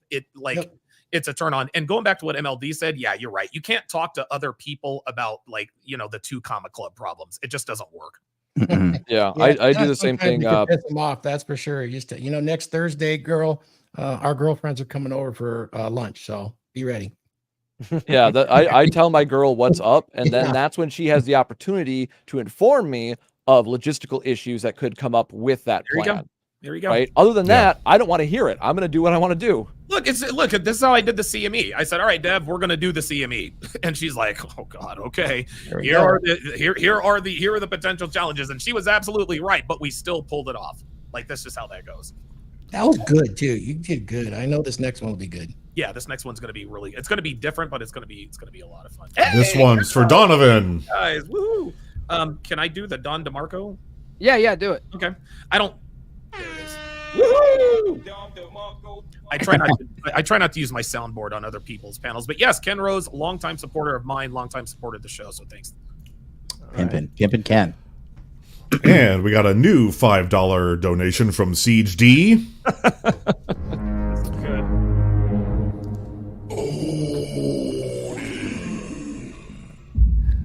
Can we make this a regular lineup? Well, maybe just a few changes, like bring Paul in from Apex Mindset, great guy, and replace that jabroni Paul Bauer with Glenn Lawrence. I don't know why you want Glenn Lawrence. He doesn't have the fucking title.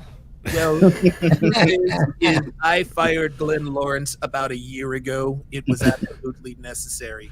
So Glenn is no longer a part of my team per se. You're fired. Glenn's always welcome, man. I know he streamed all night, so that was good. That dude streams 24/7 now. It's crazy. He's a grinder, that's for sure. Dude, I thought I was. Dude, I had a 5.5 hour stream yesterday. I thought I was a goddamn G. I've been seeing those. You going hard in the paint. Yeah, I mean, dude, I'm a thoroughbred, homie. Like, this is it. This is what we do. Well, yeah, I guess we could make this a regular thing because I enjoy doing these. These are great. Every Saturday, guys. Every Saturday, the Dragonship's here. So okay. I actually have a few personal requests for that outside of text here. It's like, man, you got to do this. All right. Well, we'll see. What do you guys say we give our final thoughts and go around the horn? Let's do it. All right. We'll start with Donovan. Okay. Yeah. Yeah. Thanks for having me on, guys. Something that I've just sort of discovered about, you know, the red pill and the manosphere is that all masculinity is, guys, is just being honest, right? This is why there's a thing called locker room talk, because we're honest with each other in the locker room. And when I say be honest, masculinity doesn't really have anything to do with, you know, you have to sound like an alpha male. No, just be honest. If a woman says something that you don't like, tell her that was stupid. You know what I mean? Or if she has something on and she asks you, well, how does that look on me? That looks absolutely fucking ridiculous. That's not being an asshole. That's being masculine. And part of the reason why I was late today is because I had actually double booked a consultation a consultation with this, is he says, yeah, this girl that I'm seeing, I really, really like her. And, I had to be kind of an asshole. And I said, okay, well, what did you do that made you think it was kind of being an asshole? And I'm not going to get into the proprietary things. I was like, no, dude, you're not being an asshole. You were just being honest, and being honest is being masculine. So if anybody has any questions in terms of what is masculinity, like this existential masculinity crisis, really, there are many elements to being masculine, but I believe that at its core, the main fundamental the main fundamental thing that it comes to men when it comes to being like masculine is just being honest, no matter what. Fair enough. Good. MLD, what do you got going on? You just got to have frame, guys. You got to have a backbone. And I'm telling you, if you don't have a backbone, you're going to work for someone who does. So right. that's just the bottom line. Catch me on my channel, Modern Life Dating, all one word. I stream 5 days a week, Monday to Friday. I launched a new show called the Tokyo Love Show. It's pretty good success so far. We'll be launching a new channel. The social media is already taking off. Our first reel got 13,000 views on Instagram. Good. So all the data and analytics is showing up to be indicating that this is going to be a successful show. And I'll show you. I'll build another successful thing from the ground up for you guys there. Because one thing we're going to be doing on the Tokyo Love Show is I'm not going to be like arguing with women or like trying to correct them or anything, because I think that's counterintuitive at this point in our development.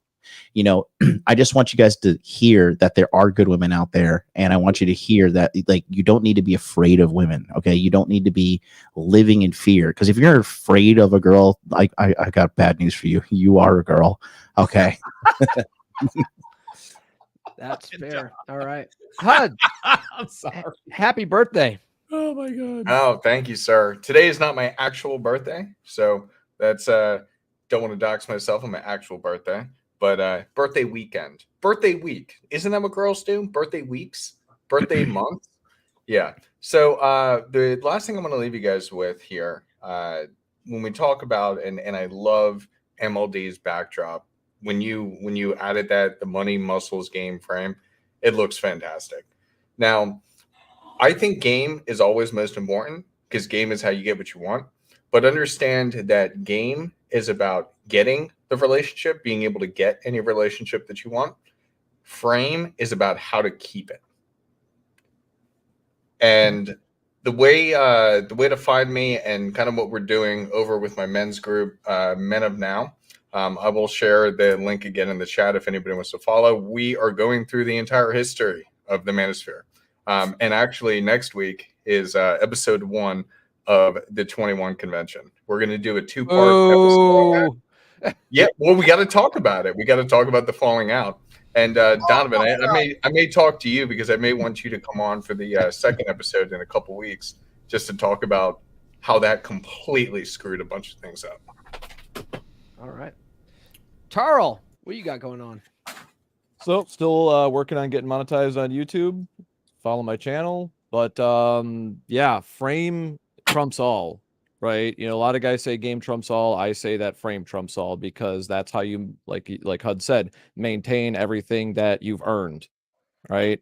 And it's funny because we talked about the ego thing earlier as well, and on a previous episode. And I actually every once in a while I look through, who's like sending me DMs that's not loud through on Instagram. And I actually received one from a guy that got triggered because I was on another panel and I have all these wonderful like art pieces and stuff like that, these pictures and whatnot to kind of give a layout of my life. And, my family's history and stuff like that, being Oslo, Norway and all that, came over to, New York. And I'm like, I'm very glad that you said that because now I have an opportunity to talk about, how I got where I'm at and why these things actually matter to me. And it's not just to inflate my ego. These are various stages of my life that I view as something to remember to keep myself on course. This is my identity. This is my frame. I'm descended from Norse Vikings. Thanks to my sister getting born in the lockdowns, I now know this historically and, genetically. So that's my identity. And I can now truly own that and get where I'm at.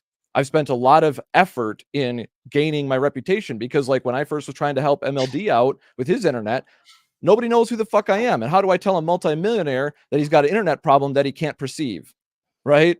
It's an uphill battle. So what do I have to do? I have to raise my reputation. I have to wait for a pain point, just like with Fresh and Fit, just like with Donovan. I put the offers out there, but I always had to wait for that pain point to actually solve that problem for somebody. That took frame and self-control, emotional discipline in order to not be like spurging out in the chat going, I've got your fix, listen to me. Like, it doesn't work that way. That, you have to be in control of yourself to gain success. Got to come up with a real plan and figure out the steps that it's going to take for you to reach that goal. That's where that mindset, that planning, that framework is built in your life. And that's how you win. All right. Mike Steele. Thank you very much, Paul. Guys, if you're struggling with things like frame, for example, as the topic of the show was today, and you don't have a mentor in your life, or a coach, get one. First, try to find one that's, someone you can actually visit and meet with in person. Someone that's maybe already in your life. Hell, maybe that estranged uncle didn't really do what the family said he did. Or maybe he did. Reach out to him, see what's up. But if you don't have a coach you can reach out to in your life, in person, hit up one of these guys. I am incredibly humbled and privileged to be literally on the same stream. Now, we lost Donovan a second ago. He had to go somewhere, I think. But to be on the same stream with my coaches, Thor, John, Donovan, Paul, Wraith, like, these guys have helped me, and now here I am streaming with them. There are days where I get imposter syndrome and I don't feel worthy. But it keeps me humble and thankful, and I still reach out to them for help and advice and guidance and additional perspective. And that's more important than anything. It's been the most effective thing that has helped me. So guys, listening out there, get yourself a coach, get yourself a mentor, check your social circle first. If you can't find anyone, hit up these guys. They can really, really help you. They helped me a lot. I used to be this nervous little hamster, and now I've moved my life in a very different direction, and I'm making progress. The growth never stops. The work never ends. But I'm constantly improving and making progress. And even though I did all the work, I needed a compass. And these guys gave that to me, and I'm forever thankful. Thank you, guys. Is that an A-Wing behind you or a Jedi Starfighter? That's an A-Wing. Cool. Thank you, John. AJ, what's going on with you, man?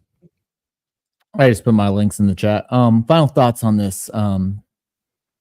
So I came into the space through MLD, and because of the teachings that I've learned from pretty much everyone on this panel, one way or another, I wouldn't be where I'm at right now with like I said earlier in the show, officially tomorrow, my promotion takes effect. If it wasn't for learning how to get frame, I would have never passed the interview to move to this current company I'm with, and in less than 18 months, get up to the top in the salaried or in the wage area for my position. So I got to say thank you to all you guys on that. I got the book coming out soon, to which everyone on this panel is mentioned in there at least once. Even Donovan Sharp is mentioned in there. You're all in the acknowledgments in this book as well. That's all I got. Nice. I'll go with myself. We'll do Thor, and then we'll wrap up with Wraith here. Guys, get my book. It's out too. The Essential Skills of a Masculine Presence, Psychology Paradigm. A lot of what your results are in life come from your internal programming. And this book, once the audiobook's done, if you listen to it multiple times, you're going to unfuck yourself pretty good. Tune into the podcast on Monday. I'm continuing with my Book of Puck series. I think we're up to chapters 50. So it's a long ass book, but it's well worth it. And I try to make it fun. All right. I'm going to hand this over to Thor. What's going on with you, Thor? Hey, all good, man. I'm so excited that the book has come out, and this book series is really starting to shape up. I don't think I'm talking out of place that you've got the guys on the Dragonship committed, and we got at least 3/4 of the guys on Rule Zero committed, including Donovan and including John Fitch, who I just posted his links in there. He's trying to get in and say hi to everybody, but he didn't get to. Huds has got one coming out. Mike Steele's got one coming out. MLD said he was going to do one too. So we are so excited for Jonathan MLD. I can't wait to see what he's going to put down in his book as part of the series. Oh, we're talking about money.